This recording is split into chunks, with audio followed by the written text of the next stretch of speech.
Howdy, everybody. Hope you're doing well wherever, whenever you are. We're here doing more Advent of Code. It's day 8 for Advent of Code 2015. So, just again, I love seeing your responses and your thoughts. Lots of good thoughts make me think about my own solutions and how I might do it better and improve. I've slowly been keeping a list of things that I think might be worth knowing about or learning about. Like last time, I think one of the things that came to my mind was, do you want to use a parser library like nom? And like the right time to choose when to use it or not to use it is kind of interesting. My inclination is that if you're a competitive coder, like you want to do this competitively, you probably would never use a library like nom, just because unless you're super familiar with it, just because it's really easy to do things like if lets or just split the string up, right? If you're not going for like what is a good readable optimal solution, sometimes just hard coded split it up, do some checks and things is probably fast. But anyway, that's something that's still mulling through my mind, is like, what are some good things that you might use or just might be ready for as Advent of Code comes up, especially if you're interested. I mean, you might argue that you probably wouldn't use Rust at all. You'd probably use something more like Python. So I noticed this right here in the puzzle. Anyway, with that being said, let's go ahead and get started with our day. It is named Matchsticks. Space on the sleigh is limited this year, and so Santa will be bringing his list as a digital copy. He needs to know how much space it will take up when stored. It is common in many programming languages to provide a way to escape special characters and strings. For example, all of these languages handle special characters in very similar ways. However, it is important to realize the difference between the number of characters in the code representation of the string literal and the number of characters in the in-memory string itself. Okay. For example, double quotes is two characters of code, but the string contains 0 characters. Sure, okay. ABC is 5 characters of code, but 3 characters in string data. This string is 10 characters of code, but it contains 6 A's and a single escaped quote character. So this right here, for a total of 7 characters of string data.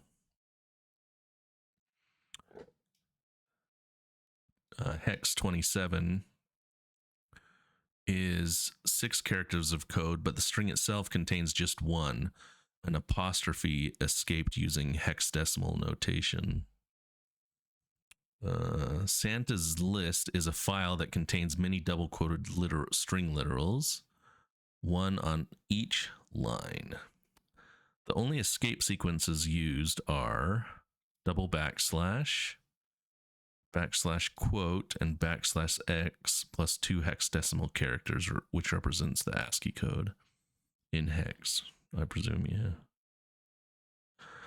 yeah. Disregarding the white space in the file, what is the number of characters of code for the string literals minus the number of characters in memory for the values of the strings in total for the entire value? For example, given the 4 strings above, the total number of characters of string code is 2 plus 5 plus 10 plus 6. 2, 5, 10, 6. Minus the total number of characters in memory for the string values. 0, 3, 7, 23 minus 11 is 12. Okay. So this is just like a super simple string interpretation.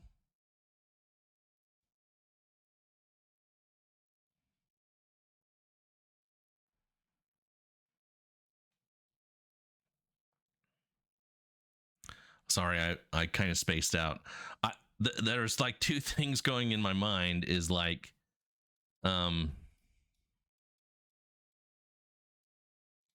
like I know in Python and in PHP, I don't know if there's a way to do this, but there's like eval blocks where you can basically say, oh, evaluate this as a string.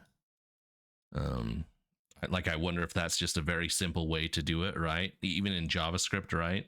You're not usually supposed to use like these eval blocks or whatever, but what you can do, you can say like, hey, treat this string as code, and then it turns the code. It would say, oh, this is a string, and then you can figure out the size of it.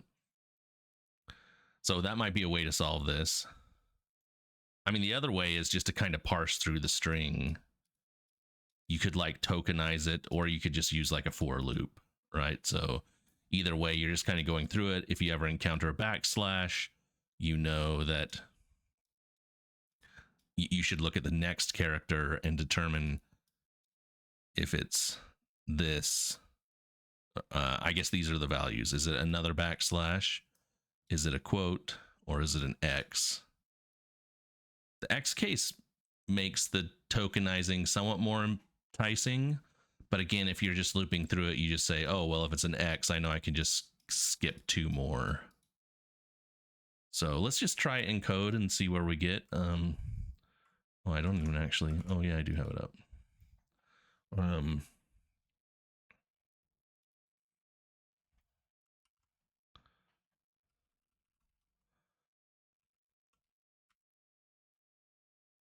Okay. So here are our inputs. Again, so they definitely have like escaped strings. I'm somewhat inclined to write test cases really quick.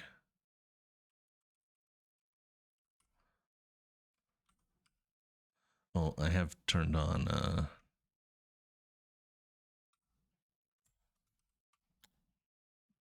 I was doing some other work and I have the AI turned on. Let me turn that off. I think it's right here. Oh, enable or disable. It is turned off.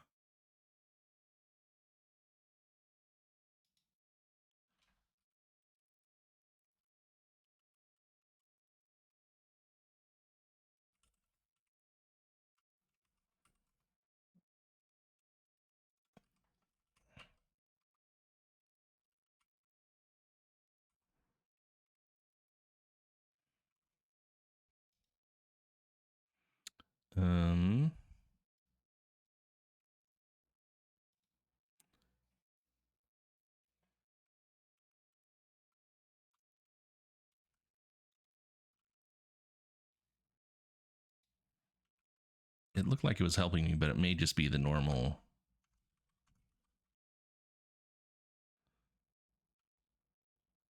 This is going to be weird, but I want to assert that this P1. Oh no, I want to assert P1.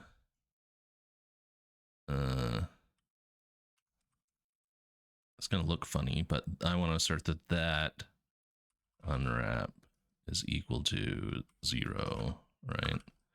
Like that's what I'm looking for.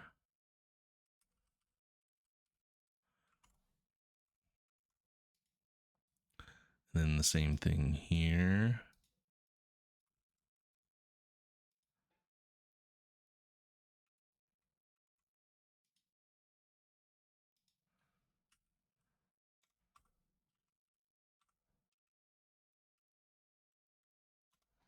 Sorry. Oh, I know what I'm still in Mac mode. Oh wait, the difference. Oh, this is not going to do what I want. Let's create like a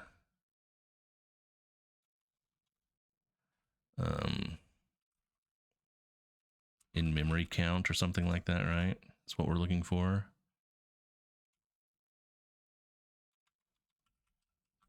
We'll call like this function like this.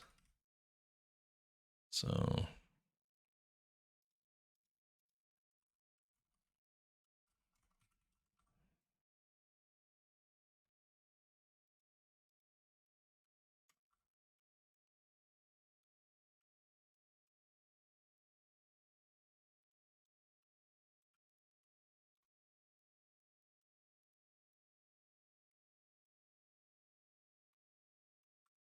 You just have it return 0 for now. These will be U sizes probably.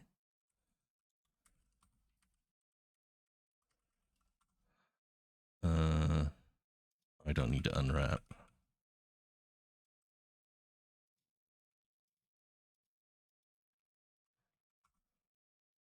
Oh.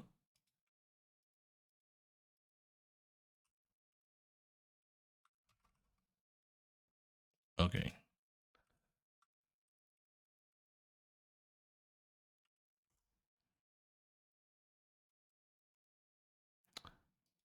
I swear, I'm. Do you guys have problems context switching between Mac and Windows sometimes?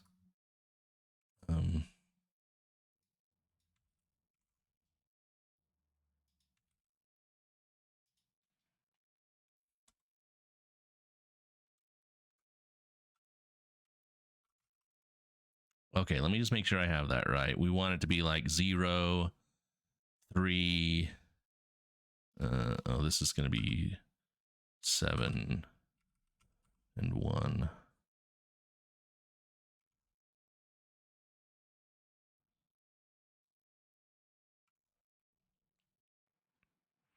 Yeah, I need to make sure I'm escaping because oh yeah, see, like right here, this is a literal escape.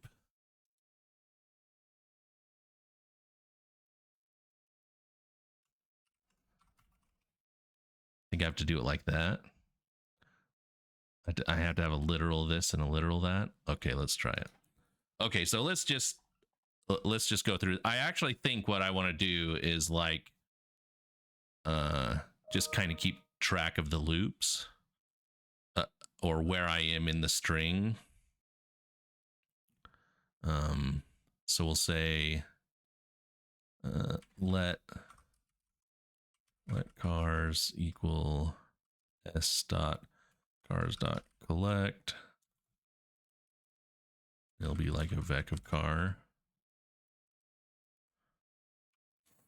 And then we'll say, we'll probably just loop and we'll keep track of some things. So we'll say like let cur equals 1. So we'll start at the first position because we know we know we always want to skip this. And then we'll have our sentinel. Oops. We'll have our sentinel case where we say if cur equal cars dot len -1. Oh, I should say greater than and equal to this. Break. Let count equals 0. And then we'll return count. Maybe we call it size. So like this is our base case. And so we'll just do like a match on cars cur.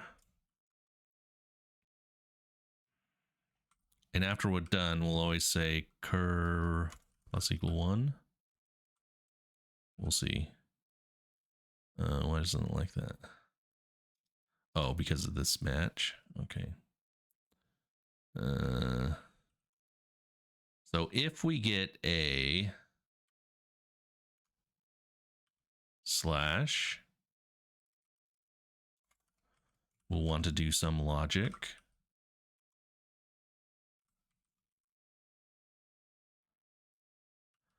Otherwise, we just want to do nothing, I guess, because that's handled here.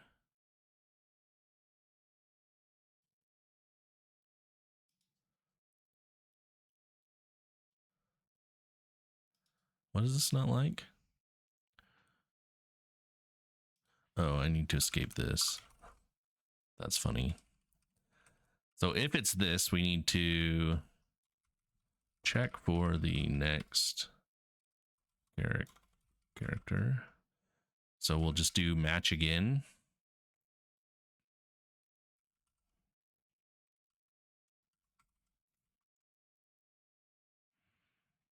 And we'll say if it's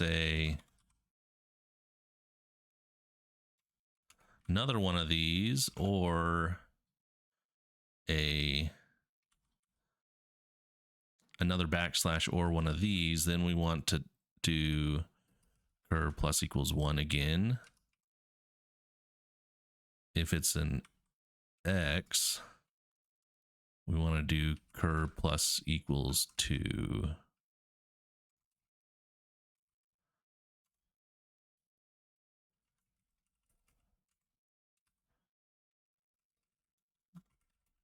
We should never get this last one, I don't think.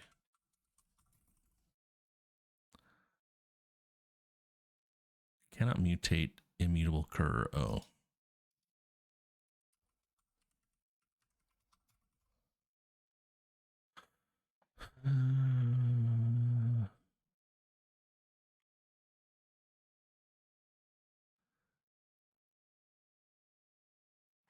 We also need to increment our size, huh?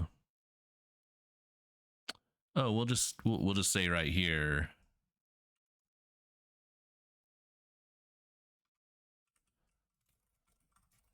Like the size is always going to increment by 1, but the cur could increment more, right? If we get a backslash, we'll check for the rest of the backslashes, and we may, the cur may skip further ahead, but all of those still equal the 1 character. So I think that's right. Let's try it and then we'll review it. See what it says. No, doesn't like it. Left 2, right 1. That's this one.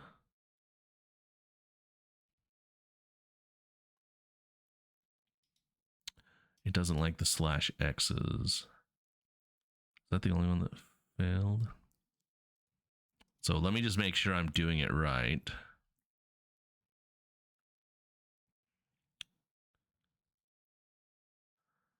I have the slash and then an X27.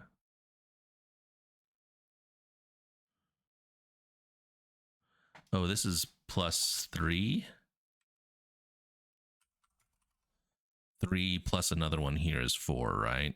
That's why it's wrong, is because I have 1, 2, 3, 4, so I want to move 4, advance 4, but I had written 2. Okay, so let's try that again. There we go. Okay. So what am I doing? I'm just collecting all the characters into an array, a vec. And then I'm going to start at the first position, and I'm basically going to go until I get to this position, right? Because this position doesn't count. It's the last part of the string. So I'm going to, once I get there, I break. I know I'm done. Otherwise, I know I have another character, or I have another character that's going to be quote unquote in memory. So I'm going to increment it by 1. And then I just need to match to check how much do I increment cur. I know I'm always going to increment it by 1.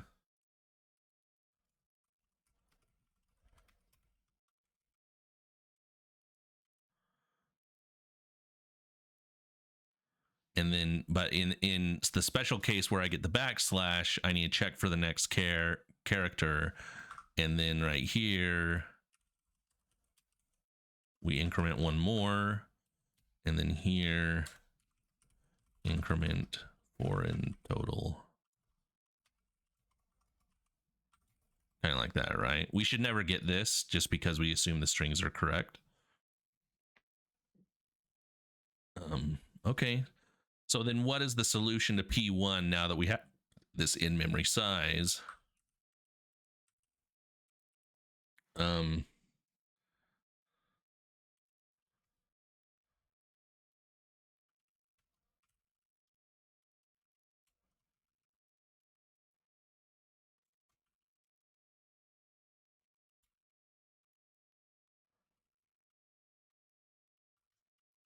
Let's get all of the lines. And it's going to be the difference. So we basically want to sum up both of the sides. And so we can do that as a map. So we can say like,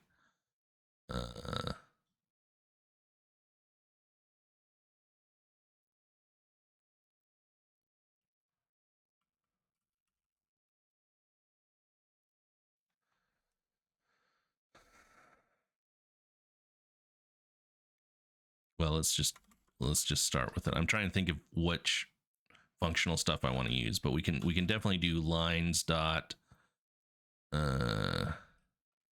iter dot map L, and we want to return L dot lane and in memory size of L.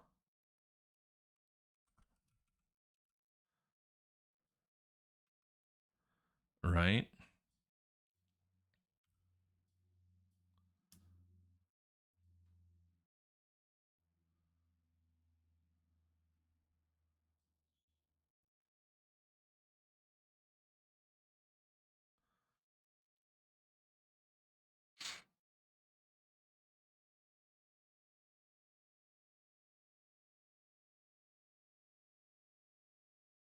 Is it flat map that I want to use?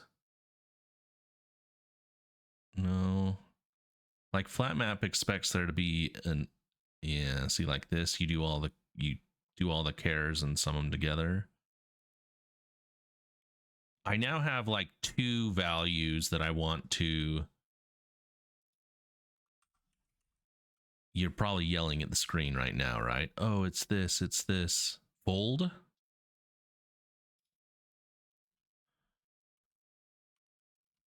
I probably want to fold.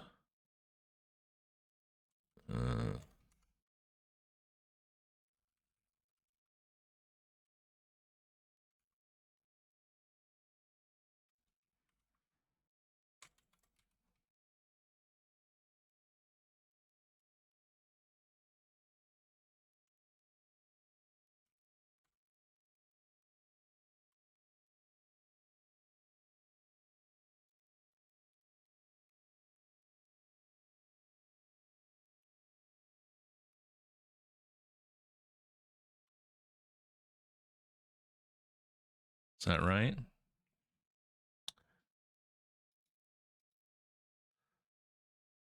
Let me just make sure. Fold every element into an accumulator. So the accumulator, you give it the accumulator and some function to join them together. I think that is right. And so now I just want to take these and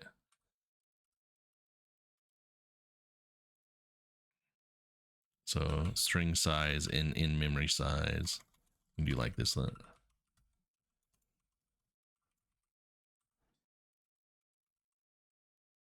we'll do string size minus in memory size. That should give us the answer, right? Oh.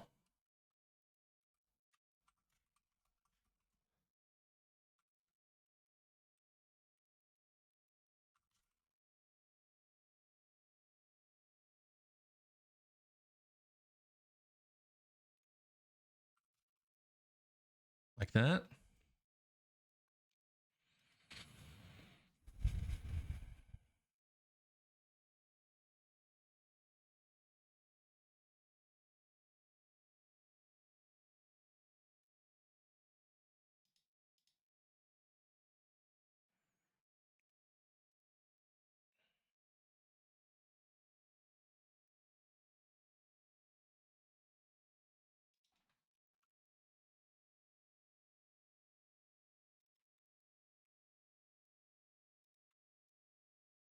That's the right answer. We got it. Okay, so again, there's not much to it. We can do some refinements on this later. The biggest part, the hardest part, I think, is like figuring out how to do this. There's probably multiple ways to do it, right? In fact, I'm sure there is. You could potentially tokenize these and then you just count the tokens. So I think we've used like successors or things like that before. I think you could do that here. This seems like the easiest way, although it is less readable. So there may be some thoughts into creating the actual tokenizer, right? Like most parsers, if you've read like the Dragon Book or those things, if you've done any parsing before, you know, like you're usually like spitting out tokens. And so you could imagine a tokenizer that says, oh, I'm just going to spit out the character until I hit one of these. and then I'm going to like convert it to what it should actually be. So you're going to like gobble up more of the string and then return that. Anyway, so there you go. So that gives us, and then this was just me trying to figure out in my poor little brain how to do an iterative approach to these. Again, you could probably just use a loop as well too, and that would work just fine. But basically, I'm going to iterate through all the lines.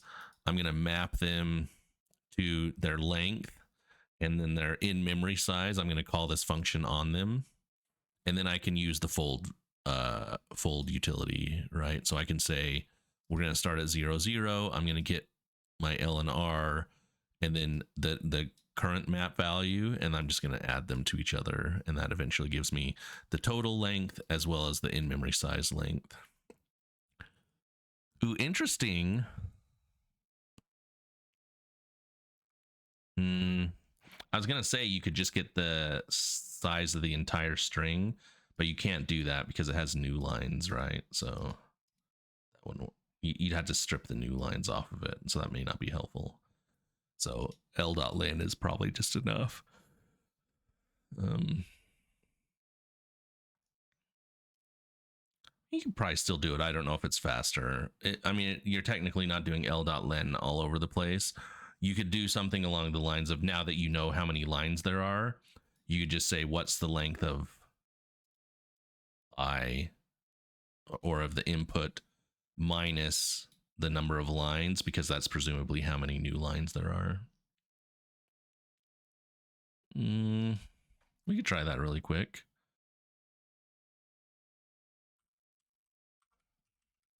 So we could say like let ss equal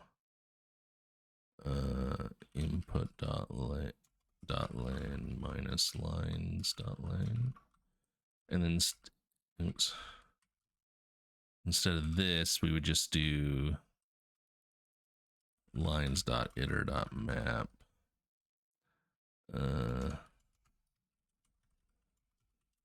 like that, and then do sum. Oops.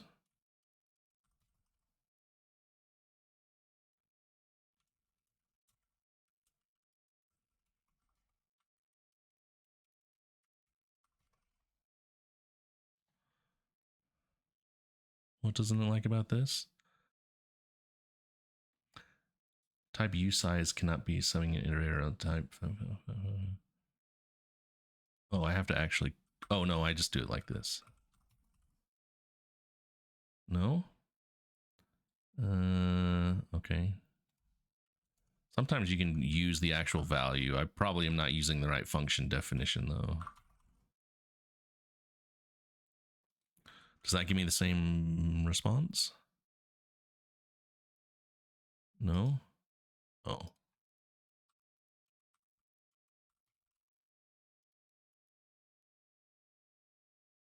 $13.71. Yeah, it's hard to say if that's faster or not. It happens so fast. It looks like it is in this case, but I imagine it's within like, oh no, there's like one that was well over 100. I mean, this works too. I'll keep my original solution though.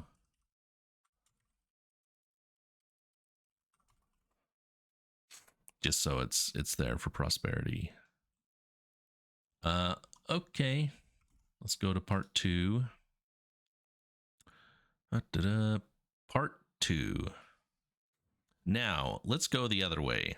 In addition to finding the number of characters of code, you should now encode each code representation as a new string and find the number of characters of the new encoded representation, including the surrounding double quotes. For example, this encodes to an increase of 2 from 2 to 6. ABC encodes to quote ABC quote an increase of 5 characters to 9. A encodes to double. We got to quote. We got to do the backslash and we got to do the quote. Backslash quote. Increase from 10 to 16. And this goes to this. It increased from 6 to 11. Your task is to find the total number of characters to represent the newly encoded strings, minus the number of characters of code in the original string literal. For example, the strings above have a total encoded length of 6, 9, 16, 11, which is 42. And minus the original size, 23, just like the first, which gives you 19. Okay, so we're just going the opposite way this time. If we ever find a quote, it's going to count as 2. If we ever find a backslash, it's going to count as 2.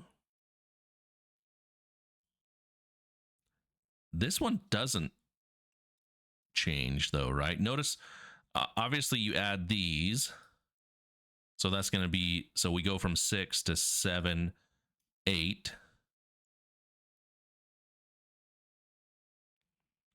And then 9 for escaping this, and then the quotes on the outside, which are 11. Okay, so that's something interesting to note. Each of these are always +2 because you have now the quotes on the outside. And then we only actually have to check for 2 cases, I think, if I'm right. If you see a backslash, that counts for 2. Or sorry, if you see a double quote, that counts for 2. If you see a backslash, that counts for 2.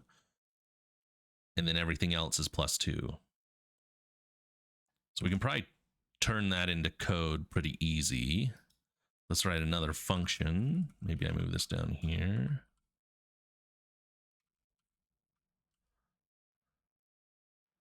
And we'll write another function called encoded size, where you give me a string. And I'll give you a usize. And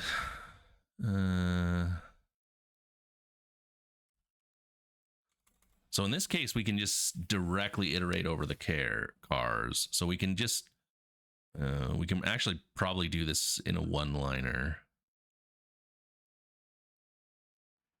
Because it would just be 2 plus s.cars.map C match C. And then we'll do, it would be, is it this or this? It is a 2, otherwise it's a 1.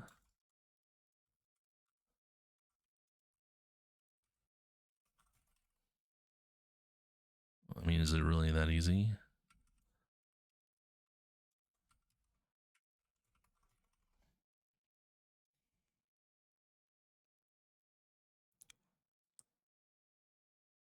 I mean, I'm inclined to think it's that easy.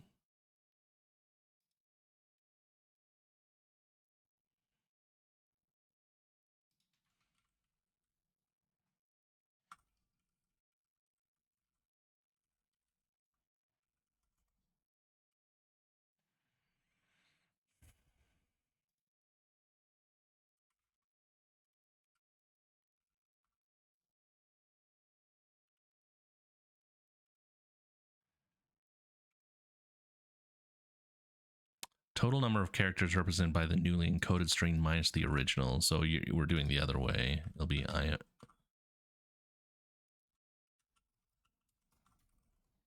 like this.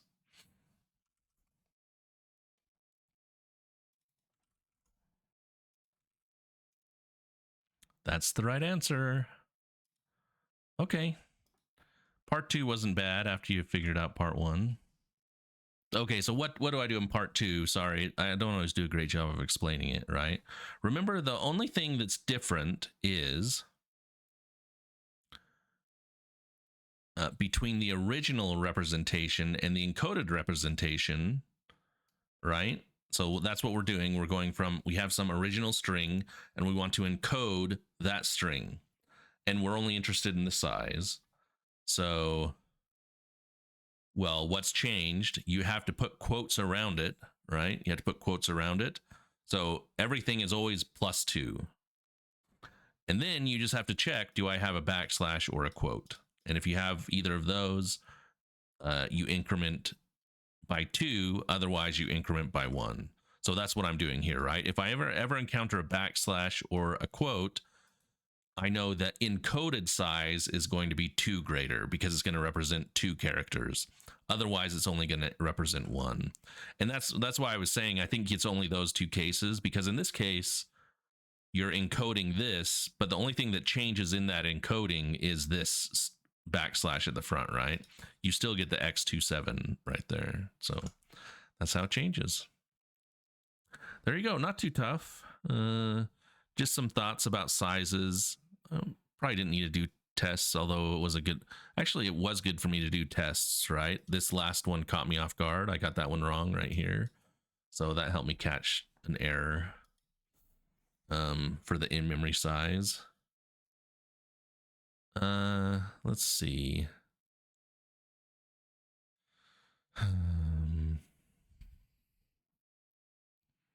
Again, I think you could clean this up by tokenizing it. This one seems really simple, right? You almost don't even have to do this as a function. You could potentially just do it in here.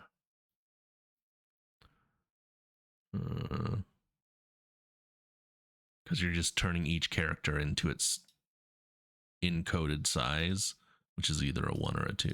This is pretty simple, right? So I could see you just dumping it in here. If you're going for performance, interestingly, you could potentially do both part 1 and part 2 at the same time.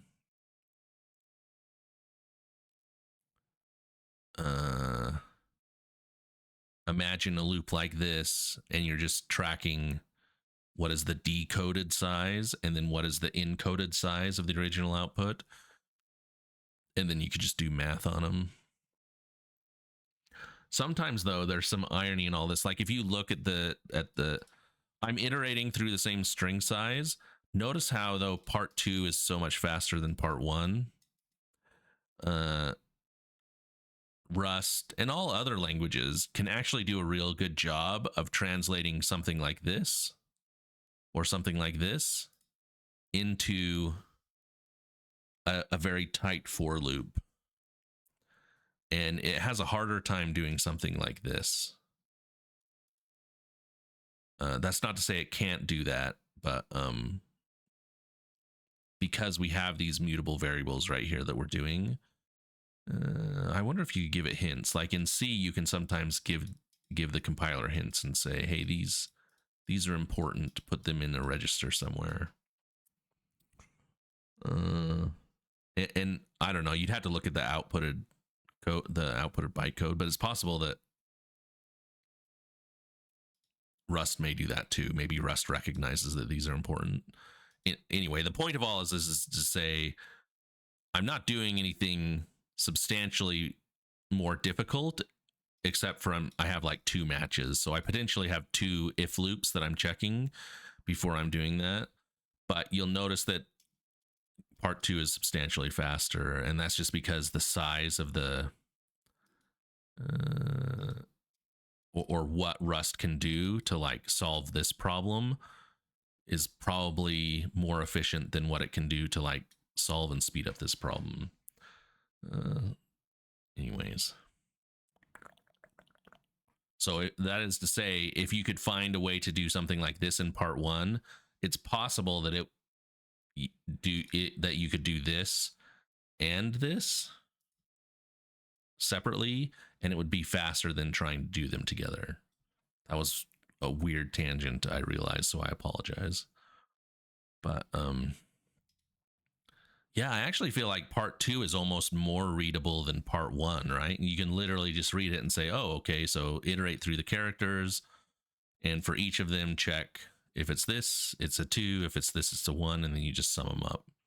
And then the solution is just find the length and the encoded size and then do the difference of those to get you your answer.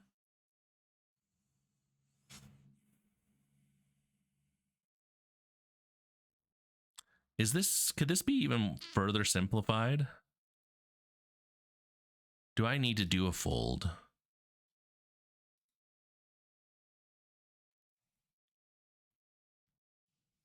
Is the is the difference of their sums the same as the sum of their differences? Like this?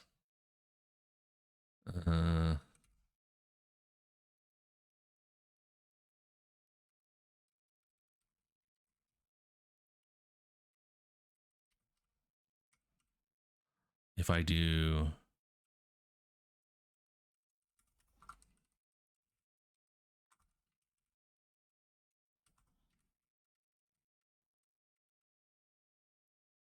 I guess it would be the other way around. It'd be encoded size L.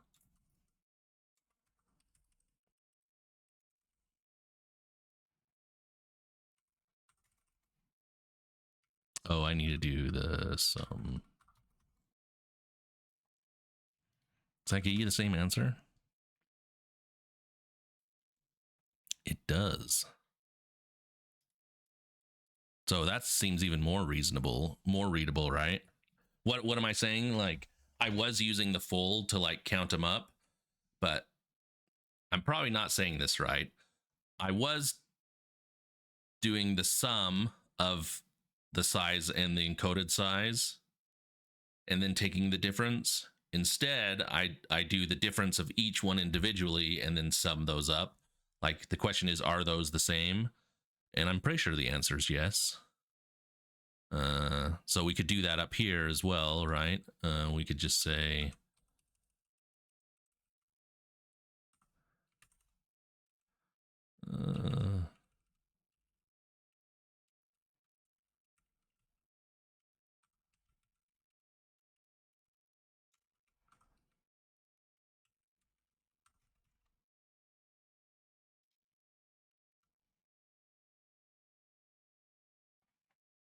those are the same answers, right? 2117 and 1371. Yeah. Okay. So that makes it even easier. A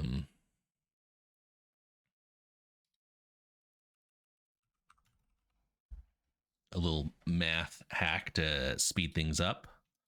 Maybe makes it look a little bit nicer. This is what I do in a lot of this. So, I mean, maybe when you're at work, sometimes you don't have time to iterate over code multiple times. But I think it's a great thing to do in like general is to like go over your code and check it, right? We encourage peer reviews at our work, and I'm sure most places do. And so it's good to have a peer looking over it, but that, I mean, you can review your own stuff as well, right? I'm sure I've said this before, but in all my English classes, it was very common to like have a first draft. You call it a rough draft or a first draft. Then you go over it and you optimize and make better. So, and you guys are doing that too in the comments, like I've said. I think it's always cool to see how different solutions have worked and compare and contrast them. You know, is one more readable than the other? Is one more performant than the other? Because those like help you mentally to know, like, oh, you know, if I'm in a situation where I'm worried about readability, maybe I use these type of things versus those type of things anyway. So yeah, this in-memory size, I'm kind of feeling like I'm done with this puzzle. I spent a lot of time on it, but compared to its complexity,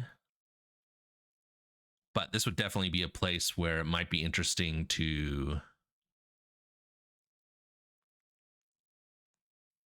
find a way to optimize this, or to at least make it feel more readable.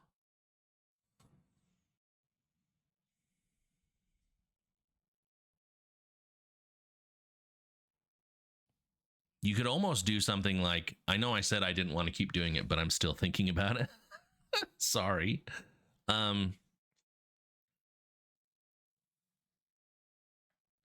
What could you do? It's like if you encounter a backslash, you know that the next character is going to be a value. And so you almost want to decrement it. And then when you get to the next value, it increments it, and that becomes an empty value. And then when you get, if you're, you can have like a tracker that says if you're in the slash or whatever, and you encounter an X, Now you want to know, you want to decrement by 3 because you're going to go through those other values, but they like aren't going to count. And that might make this look cleaner.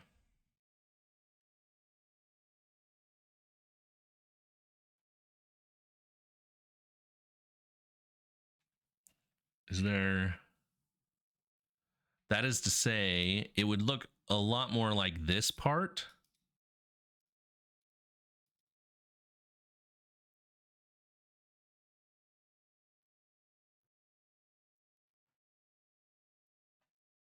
This may be harder to do because you kind of want to track if the previous one was a slash.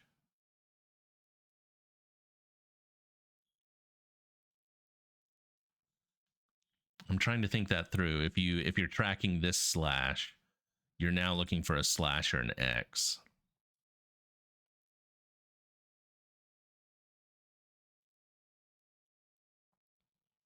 Or this. Let's just try it. s.cars.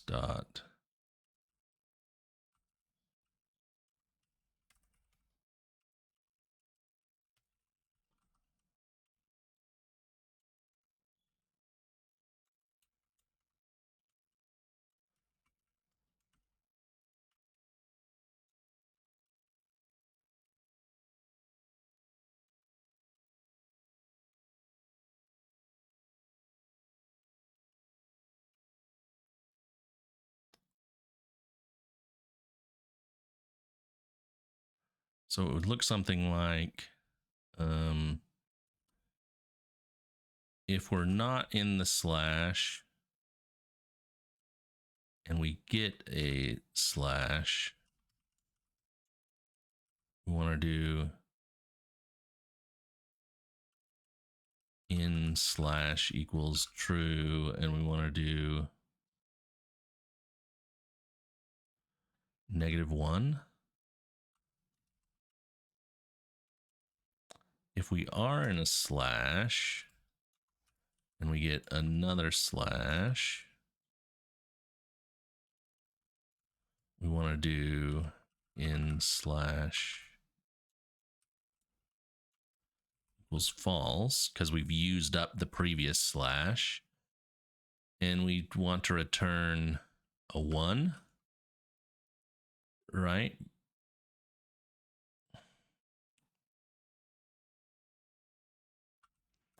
Oh, this one can just return a 0 because it doesn't count. This one returns a 1 because it's the actual encoded value. Now for these, if we get a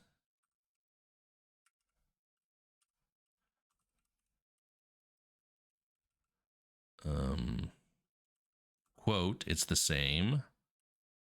If we get an X, we're no longer in the slash, but so we didn't count the slash of the X.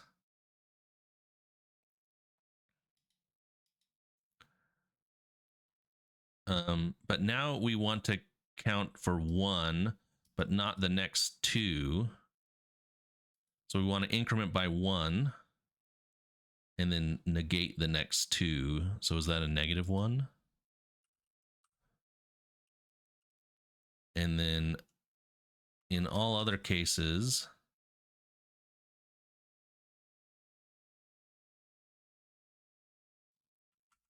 it's 1.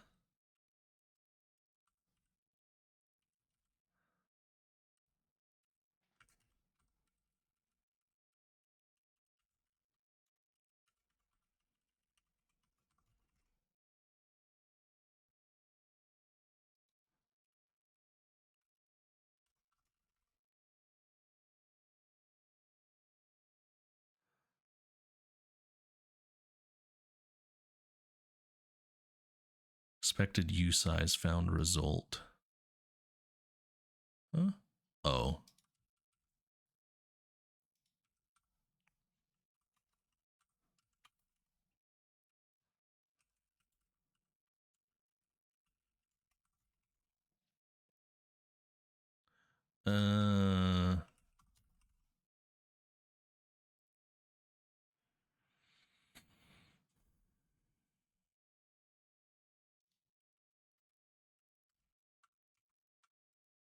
What's happening?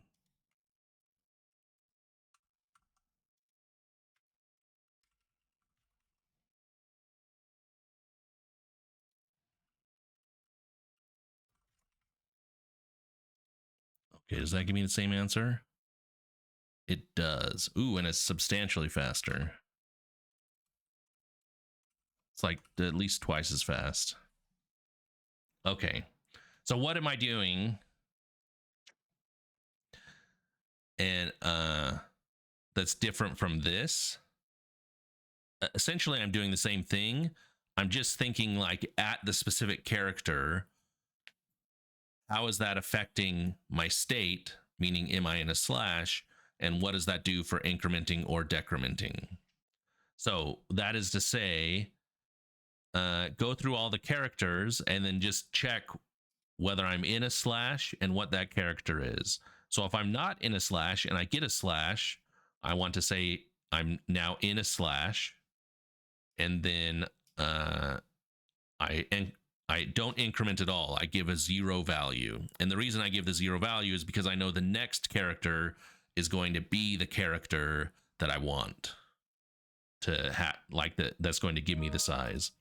If I'm in a slash and I get this slash, I'm going to increment by 1, but I also set my in slash to false because I've like used the slash, if that makes sense.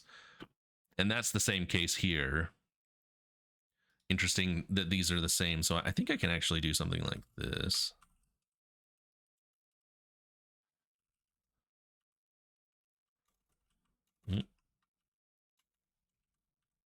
Like that.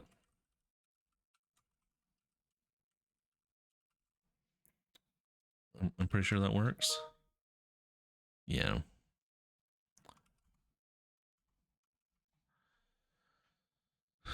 So in either of these cases, I've like used the slash, so I need to hop out of it. The other case where I've like quote unquote lose the slash if I get the X, which is the hex encoding. And so I know I'm in slash is true. But I know because I know the next two characters, so I'm at the X right here. I know the next two are going to be like the hex encoding, and those next two are going to represent one character. So the X plus those two are going to represent one character, but I'm going to see two characters. So I need to go -1. It's like the weird math thing, right? So I go -1 for that one. Otherwise, any other character, I just increment by 1, right? All the other normal characters, it's just like, oh, that's a +1. So notice again, the code is not substantially different. I think there's definitely an argument that my for loop here is maybe not optimized, because I could essentially do this same thing in a for loop, but with that, but by forcing myself to use the map, it helped me come up with this solution, which is faster, right? It's clearly like at least twice as fast. So again, not super readable, but hopefully my tests still work too, right? Yeah, okay. Okay, there's a lot of playing around with day 8, but I like this solution. Oops, we'll get rid of this too. So we're basically, again, we've refined it a couple times, but the problem wasn't super complex. It was just deciding how you want to track it and how you want to do it. Again, I think there's a potential in both of these to have some solver that said, not a solver, but a thing that says, give me the tokens and feed them, and then you just like sum the tokens, and that might work just as fast, if not faster. But I think I'm done for this day. This is what I got. I think it's pretty good. So I'll post my solution on a gist. If you have your own solution you want to share, you can add to that gist, right? You can do a fork of it or whatever, and show me your solution. Otherwise, I love seeing your comments. So if you have better, more interesting ways to do it, I'd love to see it. Otherwise, we'll talk to you next time. Bye, everybody.